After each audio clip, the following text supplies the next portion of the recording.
श्रोते हो, नमस्ते श्रोते हो. आज आपल्यासाठी एक सुंदर आणि हृदयस्पर्शी अशी कथा घेऊन आलोय. लेखक आहेत चंद्रशेखर गोखले. माझी एक ओळखीची मामी होती, नात्यापेक्षाही जवळची. खूप सात्विक, तितकीच दुर्दैवी. तिला घरात मानच नव्हता. खरं तर ती घरची मोठी सून होती, पण धाकट्या जावा मात्र जास्त स्मार्ट निघाल्या. आम्ही त्यांनाही मामीच म्हणून हाक मारायचो, पण हिला मात्र आम्ही मामी मानायचो.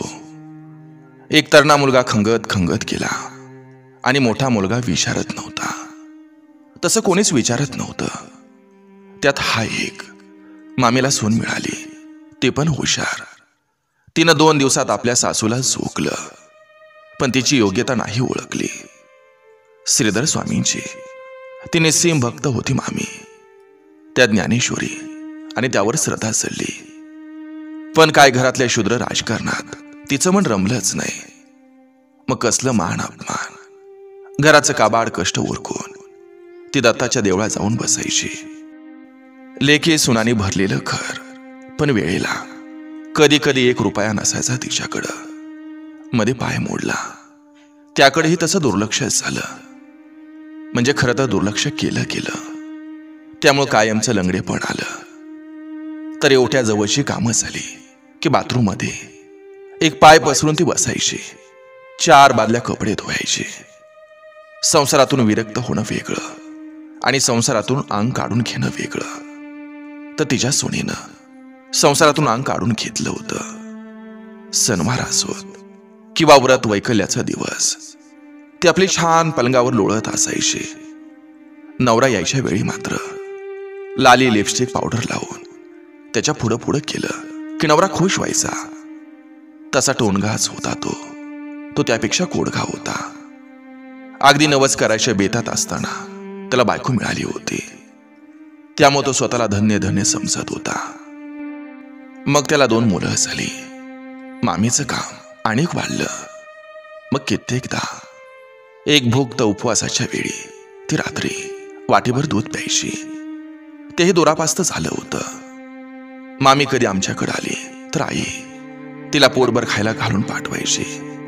तळलेलं तिखट, मीठ लावलेलं दाणं हा मामींचा अत्यंत आवडता प्रकार होता. कधी आईनं तसं तळलं तर माझी आई पुढेत बांधून तिला द्यायची. मला दत्ताच्या देवळात पाठवायची. तिथं पार बांधलेला एक पिंपळ होता. देवळात पाय पसरून बसायची परवानगी नव्हती. तिला एक पाय दुमडता यायचाच नाही. तिचा जन्मच ऐकून घेण्यासाठी झाला होता. 1-2दा त्या हेकेखोर गुरुजींकडून 4 शब्द ऐकावं लागल्यावर तिनं त्यांना आपली अडचण सांगितली. त्यावर गुरुजींचं वक्तव्य असं, ए बाई, मग देवळात येत जाऊ नको, घरून नमस्कार करत बसायचा, देवाला पोहोचतो. तिला घरी बसायची सोय नव्हती. एकतर घर लहान आणि मामीला बसलेली बघून कोण येऊन हुकूम सोडेल आणि कोण कुठलं काम गळ्यात मारेल याचा नियमच नसायचा. मुली सुद्धा कधी आस्तीनं वागल्याचं आठवत नाही. पण तिची कोणाबद्दल कसलीच तक्रार नव्हती. पण वय परतवे हाले तिला कामं सोसेनात. सांगितल्या सरशी हातून कामं होत नव्हती तिच्याकडून. त्यावरून तिच्या वयाचा विचार न करता डापरणारे बरेच घरात होते. आता नातू सुद्धा तिला 4 शब्द सुनावण्या इतकं मोठं झालं होतं. घरी हा प्रकार, देवळात सुद्धा हाच प्रकार. पुढं त्या गुरुजींनाच लकवा मारला गेला आणि कायमस्वरूपी घरी झोपून राहायची वेळ आली. घरून नमस्कार पोहोचतो म्हणणाऱ्या गुरुजींना हात जोडण्याची शक्ती सुद्धा उरली नव्हती. पण जग राहटीच असे की ते गुरुजी मामीला विचार न करता बोलले तेव्हा कोणीही मामीची बाजू घेऊन बोलायला आलं नव्हतं. खरं तर मामीची त्या परिसरात हयात केली होती. सगळे तिला ओळखत होते. सांगायला ती 3 मजली इमारतीची मालकीण होती. लग्न होऊन ती या घरी आली तेव्हा अवघी ती 15 वर्षांची होती. पण मामीने न बोलता त्यावरही उपाय शोधला. जरा वाकून बघितलं तर दत्त दिसेल अशा त्या पिपळाच्या पारावरती पाय पसरून बसायची. सोबत ज्ञानेश्वरी असायची. तळलेलं दाणं घेऊन मी देवळात गेलो की मला मामीला शोधावं लागायचं नाही. पुढीतला एक एक दाणा अगदी चवीने ती खायची. मला अजूनही तिची ती भावमुद्रा लख्ख आठवते. तसं या लख्ख आठवण्याचा काही उपयोग नसतो, झाला तर शीनच. पण मामीची आठवण आणि आठवणीतली मामी हे दोन्ही माझ्यासाठी खूप जिव्हाळ्याचं होतं. कारण आमची शेवटची भेट त्या पारावर बसलेल्या पिंपळाखालीच झाली. आईनं रव्याचं लाडू केलं होतं, 4 लाडू. मुद्दाम मामीच्या तोंडी लागावं म्हणून तिनं दिलं होतं. मी ते घेऊन देवळात आलो. मामी निघालीच होती, पण आमचा भेटीचा योग होता. मी लाडू हातात दिल्यावर तिनं मला एक दत्ताला ठेवून ये म्हणून सांगितलं. मग एक स्वतः खाल्ला आणि एक मला दिला आणि एक आईला नेहून द्यायला सांगितला. कधी नाही ते पदरानं माझं तोंड पुसलं. कौतुकानं माझ्याकडे बघितलं. दत्ताला बाहेरूनच नमस्कार केला. पिंपळाला जरा वाकून नमस्कार केला आणि तिच्या घरापर्यंत आम्ही बोलत बोलत घरी आलो. घराशी आल्यावर तिनं मला विचारलं, लेकरा आटाने आहेत का रे? मला फोन करायचा होता. तिच्या घरी फोन होता, पण फोनला हात लावायची चोरी. मी तिला आठाने दिलं आणि ती पब्लिक फोन पाशी थांबली. मी घरी आलो. हीच आमची शेवटची भेट. मग तिचं सुतक असताना मी आई बरोबर तिच्या घरी गेलो. सून मगरमच्छ आसू ढाळत बसली होती. पण मुलीला अचानक उमाळा आला. तिला रडू आवरेच ना.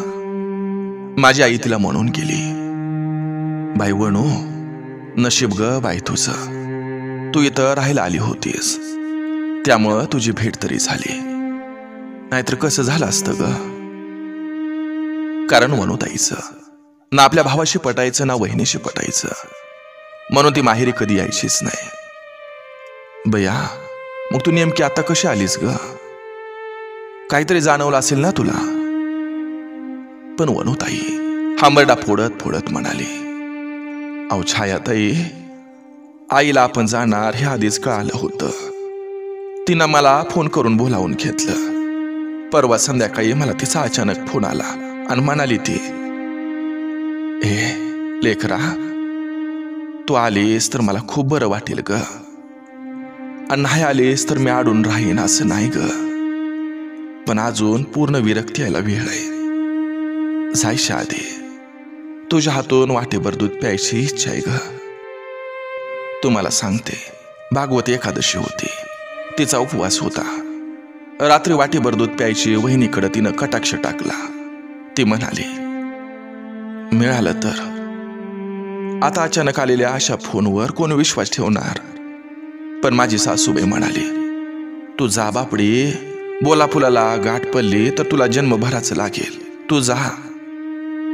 असं काही नाही होणार. असं गोखत गोखत मी आईसाठी आले. संपूर्ण दिवस गेला आणि रात्री उशिरा, त्या काळी रात्रीचे 11:30, म्हणजे उशीरच की, ती उठून बसली आणि मला म्हणाली, पोरे वाटेभर दूध दे, साखर घाल आणि मला हळदी कुंकू लाव. सुरेखा बहिणी पल्ल्या पल्ल्या म्हणाली, दूध नाही, जे आहे ते श्रीपाच्यासाठी ठेवलंय, त्याला उद्या पहाटे स्काउट आहे. आई ऐकून शांतपणे हात जोडून झोपणार होती, पण मी नाही ऐकलं. मी त्यासाठीच तर आले होते ना. थोडं गरम करून तिला वाटेभर दूध दिलं. देवाला हळदी कुंकू वाहिलं, तिला लावलं आणि तिच्या पाया पडले. वाटी घासून ठेवून येऊन मी बघते तर आई झोपली होती. दुसऱ्या दिवशी द्वादशी होती. द्वादशीला आई सूर्योदयाला पार्लेश्वरला जाऊन गाई वासराची पूजा करायची, म्हणून मी सकाळी तिला उठवायला गेले तर आई आपल्यात नव्हतीच राहिली.